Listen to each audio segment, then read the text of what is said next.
जय गुरुदेव स्टूडेंट्स। आज हम अपने चैप्टर को पढ़ने जा रहे हैं और चैप्टर है हमारा फाइबर टू फैब्रिक। ऐसा ही सेम टॉपिक आपने क्लास 6 में भी पढ़ा है और उसमें हमने ये पढ़ा था कि हमारे दो तरीके से हमें फाइबर्स जो हैं वो प्राप्त होते हैं, प्लांट फाइबर और एनिमल फाइबर। प्लांट फाइबर में जैसे कि आपका कॉटन एंड जूट आता है और जबकि एनिमल फाइबर में आपके क्या आता है, जैसे कि कैमल हो गया या शीप हो गया। तो इस चैप्टर में हम आज दो टॉपिक्स पढ़ने वाले हैं। एक तो फर्स्ट इज़ आपका वूल हो गया और सेकंड इज़ द सिल्क। तो सबसे पहले हम डिस्कस करेंगे वूल को, कि वूल जो है हमारा डिफरेंट टाइप्स के एनिमल्स जैसे कि शीप, कैमल, गॉट, रैबिट आदि से हम प्राप्त कर सकते हैं। और जो सिल्क है, सिल्क को प्राप्त करने के लिए हमें एक स्पेशल इंसेक्ट की आवश्यकता होती है जिसको कि हम कहते हैं सिल्क मॉथ। और वो सिल्क मॉथ जो है मलबरी की लीव्स में रहता है और अपने सिक्रेटिव मटेरियल से उन धागों को, यानी कि कोकून के अंदर वो सिक्रेटिव मटेरियल उसका स्टोर रहता है जिसको कि हम बाद में सिल्क थ्रेड के रूप में पा लेते हैं। तो इस तरीके से देखते हैं हम कि सिल्क और वूल जो है हमारा वो एनिमल प्रोडक्ट है। तो हमारा जो टॉपिक है वो है वूल। तो वूल जो है हमें बहुत सारे एनिमल्स हैं जैसे कि शीप है, गॉट है, याक है और अदर एनिमल्स हैं, कैमल्स है, उनकी बॉडी से हम उसको प्राप्त करते हैं। अब देखिए जैसे कि यहाँ पर आपको एक शीप दिख रही है और ये शीप आपको दिख रही है कि इसके ऊपर बहुत ही मोटी फर है एक, है ना, जिसे कि कहेंगे कि हम एक बहुत मोटी लेयर है और ये लेयर जो है वो पूरे हेयर से बनी हुई है और इसके अंदर बहुत ज़्यादा एयर भरी हुई है, ठीक है ना। और एयर क्या होती है? एयर हमारी पुअर कंडक्टर होती है हीट के लिए, तो ये अंदर की गर्मी को बाहर नहीं जाने देती। तो इसी से हमारे लिए नया आइडिया निकल के आया और हम लोग जो हैं वो स्वेटर्स हो गए या हमारे पास ब्लैंकेट्स हो गए, तो उनको हम यूज़ करते हैं हमारे सीजन्स में। इसीलिए हम उनको ऐसे यूज़ करते हैं। बहुत लाइट वेट में भी रहती हैं और उसके अंदर इतनी ज़्यादा एयर भरी रहती है कि वो हमें हीट जो है हमारी वो अंदर ही रहती है, बाहर नहीं जाने देती उसको, और वो एयर ट्रैप के होने की वजह से ही ये पॉसिबल है। तो हमारे देखिए जितने भी न्यू आइडियाज़ निकल के आते हैं वो हमारे क्रिएचर से ही निकल के आते हैं। हम नेचर में उसको देखते हैं, ऑब्जर्व करते हैं और फिर उसको हम अप्लाई करते हैं। तो सेम एज इट इज़ यहीं से हमारा जो है ये सीज़न से बचने का एक तरीका निकल करके सामने आया। तो इसी तरीके से हमारे बहुत सारे एनिमल्स हैं। इसी के अलावा जैसे कि यहाँ पर आपको ये दिख रही है याक। तो ये याक जो है, ये भी हमारी जो याक ये भी हमारी कॉमन एक तरीके से वूल को ऑब्टेन करने वाला एनिमल्स है और ये तिब्बत और लद्दाख में ज़्यादातर मोस्टली वहीं पर पाया जाता है, ठीक है। और ये जैसे अंगोरा गॉट हो गया आपका, यहाँ पे आप देख रहे हैं अंगोरा गॉट। तो ये अंगोरा गॉट जो है हिली रीजन्स में पाई जाती है, जम्मू एंड कश्मीर जैसे प्रदेशों में पाई जाती है, ठीक है। ये सिंपल सी आपको जो ये गॉट दिख रही है ये एक्चुअली में क्या है, ये कश्मीरी गॉट है।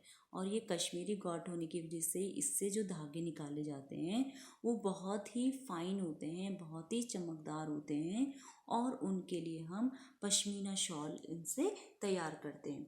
तो देखिए पश्मीना शॉल इतना ज़्यादा कॉस्टली होता है और इतना ज़्यादा फाइनली होता है, इतना ज़्यादा सॉफ्ट होता है कि उसके टूटने का खतरा भी लगातार बना रहता है।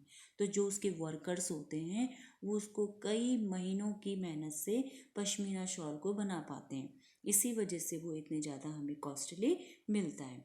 अब ये आपका कैमल्स है, तो कैमल्स में भी बहुत अच्छी वूल्स निकलती है, या इसकी जो वूल्स होती हैं वो भी काफ़ी एयर कंडक्टर के लिए काम करती है और उसकी जो खाल होती है वो बहुत ही ज़्यादा गर्म रखती है। तो कई जगह पर इसकी खालों का एयर को ट्रैप करने के लिए यूज़ किया जाता है या विंटर सीजन में इसको हम यूज़ करते हैं। यहाँ पे देखिए ये अल्पाका है, ठीक है। ये अल्पाका है आपका, ये भी साउथ अमेरिका का है और ये आपका जो लामा दिख रहा है ये भी हमारा साउथ अमेरिका में पाया जाता है और इनसे हम वूल्स को प्राप्त करते हैं। तो इनके बारे में हम एक चीज़ और जान लेते हैं कि जो हमारे ये वुलन यानी कि वूल को देने वाले जो एनिमल्स हैं हमारे, इनके अंदर दो तरीके की एक तरीके से लेयर्स होती है। तो सबसे बाहर की लेयर्स को हम बोलते हैं कॉर्ड से बियर्ड हेयर, ठीक है। और अंदर की लेयर को हम बोलते हैं fine hair, soft under hair, यानी कि जो अंदर की खाल है वो ज़्यादा फाइनली है, वो ज़्यादा सॉफ्ट है और उसी खाल से जो है वो मोस्टली वूलन हमारी तैयार होती है। तो इसमें क्या होता है, जो अगर हमें ऐसी संतानें प्राप्त करनी है जिनको कि हम इसी तरीके से प्रोडक्टिविटी वो देता रहे, तो उसके लिए उनके पेरेंट्स की ब्रीडिंग हमें करानी पड़ेगी। इट मीन्स हमें सिलेक्शन करना पड़ेगा कि हमें 2 ऐसे पेरेंट्स लेने पड़ेंगे जिनकी जो है अंदर की जो कोटिंग है, यानी कि जो अंदर की लेयर है, वो फाइन हेयर वाली मिले। और वो फाइन हेयर वाली जब 2 आपस में मैटिंग करेंगी, उनका सिलेक्शन होगा, तो उनसे होने वाली जो संतानें हैं वो भी हमारी फाइन सॉफ्ट हेयर वाली ही होंगी। तो इससे क्या होगा, उसकी प्रोडक्टिविटी और बढ़ेगी। जो भी व्यक्ति उसका उत्पादन करेगा, जो भी व्यक्ति उनसे वूल निकालेगा, उससे उसको फ़ायदा रहेगा। तो ये इस तरीके से हम इसको आगे पढ़ते हैं। अब इसके बाद देखिए, हमारा जो टॉपिक स्टार्ट हो रहा है वो स्टार्ट हो रहा है फ्रॉम फाइबर्स टू वूल। देखिए, इस शीप्स को रियर्ड किया जाता है, यानी कि उनको पालन पोषण किया जाता है उनका, और फिर उनको अच्छे से फीडिंग कराई जाती है, उनको खाना दिया जाता है, और उनको इसी पर्पस के लिए रखा जाता है। उनके हेयर्स को कट किया जाता है और फिर उनसे वूल बनाई जाती है। तो एक तरीके से हमारी क्या है, rearing and breeding of the sheeps. Topic जो है हमारा वो यही स्टार्ट हो रहा है कि जैसे कि जब कभी जम्मू कश्मीर, हिमाचल प्रदेश, उत्तरांचल या अरुणाचल प्रदेश या सिक्किम जैसे प्रदेशों में, वहाँ पे हरियाणा, पंजाब, राजस्थान, गुजरात, ऐसे कुछ प्रदेश हैं जहाँ पर इस तरीके से शेपर्ड को हम देख सकते हैं। वो अपने जो शीप्स होती हैं उनको ग्रेजिंग करने के लिए ले जाते हैं, उनको अच्छे से ग्रासेस और लीव्स को प्रोवाइड कराते हैं, और अच्छे से उनकी रेयरिंग करते हैं, अच्छे से उनकी देखभाल करते हैं। यहाँ तक कि उनके खाने पीने में भी उनकी बहुत अच्छे से सुविधा देते हैं। उनको पल्सेस, कॉर्न, ज्वार, यानी कि बहुत सारी ऐसी चीज़ें देते हैं जिससे कि उनका शरीर जो है वो बहुत अच्छे से ग्रो करता है। तो अब आप जानते होंगे कि व्यक्ति जो है वो अपने स्वार्थ के लिए उनको वो सारी चीज़ें प्रोवाइड करवा रहा है, क्योंकि वो उनको पालन पोषण कर रहा है, क्योंकि उन्हें पता है कि हमें इसमें से जो अभी फाइबर्स मिलेगा वो बहुत ही ज़्यादा हाई क्वालिटी का होगा। और फिर क्या करते हैं, जैसे ही सर्दियाँ आ जाती हैं तो उन शीप्स को क्या कर लेते हैं, इंडोर्स कर लेते हैं, यानी कि उन्हें अंदर बंद कर देते हैं। वहीं उनको लीव्स, ग्रेन्स और ड्राई फॉडर दिया जाता है। इस तरीके से उन्हें कई महीनों तक वो पालते हैं, और फिर देखते हैं कि उनमें धीरे धीरे जो है वो हेयर्स की जो हेयर्स हैं उनकी जो क्वांटिटी है वो बहुत ज़्यादा होने लगती है। और फिर उनको एज ए जब वो थिक कोट ऑफ हेयर फर वाले हो जाते हैं तो उनको वो कट कर लेते हैं और उनको वूल के लिए हम तैयार कर लेते हैं। तो इसके लिए देखिए, वो इसका मतलब ये है कि वो स्पेशल क्वालिटी के ही लेके आते होंगे। यहीं पर वो पॉइंट आता है आपका जो सिलेक्टिव ब्रीडिंग, मैंने आपको बताया कि वो सिलेक्टिव ब्रीडिंग करवाते हैं, ऐसे ही पेरेंट्स लेते हैं ताकि उनसे होने वाली संतानों से भी उनका जो वो प्रोडक्शन है वो कंटिन्यूअसली चलता रहेगा। अब देखिए, यहाँ पर आपको एक टेबल दी हुई है। ये हमारे जो है इंडियन ब्रीड्स हैं, यानी कि शीप्स के जो हमारी ये इंडियन ब्रीड्स हैं। जैसे कि लोही है, ठीक है, इसकी गुड क्वालिटी ऑफ वूल है और इसका स्थान जो है वो राजस्थान या पंजाब में है। तो इस टेबल से आप अच्छे से देख सकते हैं। रामपुर है तो ये आपका ब्राउन फ्लीस इससे निकलती है। उत्तर प्रदेश, हिमाचल प्रदेश आदि ऐसे स्थानों पर ये आपको मिलते हैं। फिर आपका नाली आता है, कारपेट वूल, यानी कि ऐसी वूल जिससे हम कारपेट बना सकते हैं। बहुत ही सॉफ्ट होती हैं, बहुत ही हाईली रेट पर मिलती हैं ऐसी चीज़ें। राजस्थान, हरियाणा, पंजाब, यहाँ से हमको ये मिलती हैं। मारवाड़ी, ये कोट्स वूल है, यानी कि जो मैंने आपको बताया था कि आउटर लेयर पे आपकी जो मोटी फर वाली पाई जाती है उसे कोट्स वूल कहते हैं हम। ये गुजरात में हमारी मिलती है। और एक है फिर आपकी पाटन वाडी, यानी कि फॉर हॉर्सेरी, ये भी आपकी गुजरात में ही पाई जाती है। तो इस तरीके से हम देख रहे हैं कि व्यक्ति जो है उसको इसीलिए रेयरिंग कर रहा है क्योंकि उसे अपने लिए वो सभी प्रोडक्ट्स चाहिए, यानी कि वो वूल चाहिए जिससे कि वो अपना प्रोडक्शन कंटिन्यूअसली करता रहे। अब आप देखेंगे यहाँ पर हमारा जो है प्रोसेसिंग स्टार्ट हो रहा है, यानी कि फाइबर से हम वूल को कैसे बनाएं। यानी कि फाइबर्स तो हम निकाल लेंगे, हेयर्स को हमने कट कर लिया है, अब उससे हम फाइबर बनाने को तैयार हो रखे हैं। तो इसमें देखिए आपका जो स्टेप फर्स्ट है, स्टेप फर्स्ट में क्या होगा, आपका स्टेप फर्स्ट कहलाता है शेयरिंग। ठीक है, इसमें शेयरिंग क्या है कि यानी कि जो फ्लीस है वो शीप की बॉडी से अलग की जाती है, यानी कि वो पूरी जो फर है आपकी, जो पूरे हेयर्स हैं जो अब काफ़ी अच्छे से ग्रोथ कर गए हैं, उनको सबसे पहले रिमूव करना होता है। और यही प्रोसेस आपका क्या कहलाता है, शेयरिंग। इसके लिए वो हाथों से भी कर सकते हैं, हाथों से भी कुछ उनके पास ऐसे इंस्ट्रूमेंट रहते हैं। और दूसरा, अगर आप मशीन्स में यूज़ करना चाहो तो जो बार्बर्स जो मशीन्स यूज़ करते हैं, शेव ऑफ करते हैं जिससे, वो भी आप इसके लिए यूज़ कर सकते हैं। तो यहाँ पर वो हम बार्बर्स वाला भी मशीन्स यूज़ कर सकते हैं, ठीक है।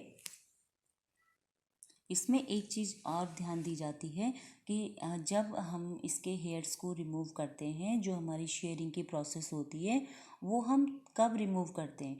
यानी कि ऐसा नहीं है कि हम विंटर्स में ही उसके हेयर्स को रिमूव कर देंगे। अगर हम उसके हेयर्स को रिमूव कर देंगे तो क्या होगा, उसके लिए हार्मफुल हो जाएगा, वो अपनी प्रिवेंशन कैसे करेगा फिर, है ना। तो इसके लिए हम जो सीज़न चुनते हैं वो हमारा हॉट वेदर होता है, ताकि वो हॉट वेदर में उसको किसी भी तरीके का नुकसान ना हो सके, ऐसा ना हो कि वो सर्वाइव ही ना कर पाए, है ना। और हम उसको अपने फ़ायदे के लिए उसके वूल्स तो निकाल लें, लेकिन वो अपने लिए सुरक्षित ना हो। तो इस तरीके से हम इसको, जो शेयरिंग की जो प्रोसेस होती है, वो हम कब करते हैं, जब हमारा हॉट वेदर होता है। क्लियर। अब देखिए, आपका सेकंड जो स्टेप है, वो सेकंड स्टेप क्या है, हमारा दूसरा प्रोसेस आता है स्काउरिंग का। तो स्काउरिंग क्या है, यानी कि अब जो हमने स्किन जो निकाल ली है, रिमूव कर ली है, अब हमें उसको वॉश करना है। तो उसके लिए यहाँ पर हमारे बहुत बड़े बड़े से टैंक होते हैं। देखिए, जैसे कि आपका यहाँ पर जो फर्स्ट प्रोसेस है ये वाला, तो फर्स्ट प्रोसेस में आप देख रहे हो यहाँ पर ये नीचे शीप है और इसके जो है ये कटिंग कर रहा है, इस तरीके से आपको दिख रहा है। इसमें ये कटिंग कर रहा है हेयर्स को, और इस कटिंग्स को लेकर के वो फिर किसमें डालेगा, एक बहुत बड़ा सा टैंक लिया जाएगा। टैंक में यहाँ पर वाटर है और इस वाटर में उसको वॉश किया जाएगा, ताकि इसमें जो भी कंटेनिंग डस्ट है, डर्ट है, या जो भी मटेरियल है, सस्पेंडेड पार्टिकल्स हैं, वो सारे के सारे इसमें क्या हो जाए, वॉश हो जाएं, ठीक है। और आजकल तो जैसे ये तो पहले का मेथड है, लेकिन आजकल के मेथड में हम कैसे यूज़ करते हैं, मशीनें हम इसके लिए यूज़ करते हैं। मशीन्स, बहुत बड़ी बड़ी मशीन्स बन गई हैं, उसमें हम उसको डालते हैं और उससे सारी डस्ट या जो भी उसका डर्ट है वो वहाँ से हम निकाल देते हैं। इसके बाद हमारा आता है स्टेप्स सॉर्टिंग का, ठीक है। तो सॉर्टिंग क्या है, अब उनको हम फैक्ट्री में भेजने का काम करते हैं, क्योंकि वहाँ पर हमें वो डिफरेंट डिफरेंट टेक्सचर्स में वो सेपरेट करने होते हैं। सॉर्टिंग का मतलब ये है कि अब हमने सॉर्टिंग करेंगे, यानी कि कौन सा पतला टेक्सचर है, कौन सा मोटा टेक्सचर है, तो उनको हम सॉर्ट वाइज करेंगे, यानी कि सेपरेट करेंगे। तो इस तरीके से हमारा वो स्टेप्स आएगा सॉर्टिंग। अब इसके बाद क्या होता है, हमारा जो फोर्थ स्टेप है वो ये है कि जब हमारा जो फाइबर्स हमको अब मिलता है वो काफ़ी फ्लफ़ी फाइबर्स रहता है, और उसमें छोटे छोटे से बुर्स टाइप के निकले हुए रहते हैं। जैसे आपकी स्वेटर्स होती है ना, तो आप अपनी स्वेटर्स को कभी देखते हैं तो उसमें छोटे छोटे से बुर्स निकले हुए रहते हैं, जिसे आप बाय हैंड्स के द्वारा उसको आप अलग कर देते हो। सेम एज इट इज़ उन फाइबर्स में भी छोटे छोटे से बुर्स रहते हैं, जिनको कि वो उसमें से अलग करते हैं और फिर उसको सुखाने के लिए रख देते हैं, और फिर उनसे हम धागों को खींचना स्टार्ट कर देते हैं। तो हम यहाँ पे देखने की जो फाइबर्स है, अब लास्ट तक आते आते फिर हम उनको डाइड पोजीशन में डालते हैं, यानी कि अब हमें उन फाइबर्स को कलर्स देना है, क्योंकि हमें हमें पता है कि हर व्यक्ति जो है वो अपने अकॉर्डिंगली, अपनी इच्छा के अनुसार कलर्स में फाइबर्स को लेगा।